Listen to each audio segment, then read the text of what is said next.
was holding 150 gold bars, 1,000 silver bars, and more than 50 chests full of coins. All in all, the treasure would be worth at least $500 million today. All someone had to do was find it. That's where American treasure hunter Mel Fisher came in.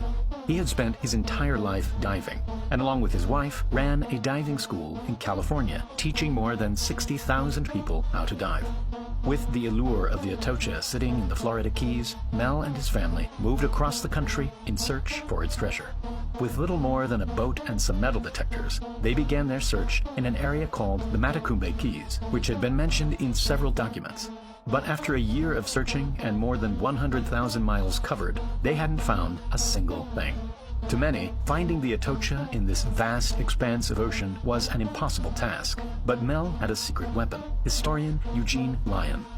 In order to learn more about where the Atocha sank, he went to the Spanish archives in Seville and came across this document. Dated just 4 years after the ship went down, it mentioned that a search had taken place in an area called the Marquesas Keys, which was more than 100 miles from where Mel was searching.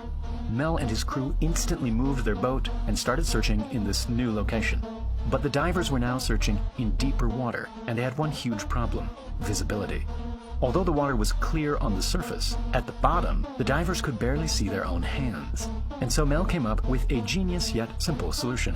He attached 2 large tubes to his boat that could be lowered down in front of the propellers. These would redirect the clear water from the surface and shoot it down to the bottom where the divers were searching.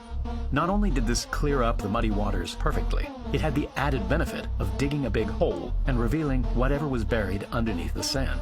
Then, one day in 1971, the sand cleared and revealed an enormous anchor. Although it wasn't a piece of treasure, it was their first clue that perhaps the real thing wasn't far away.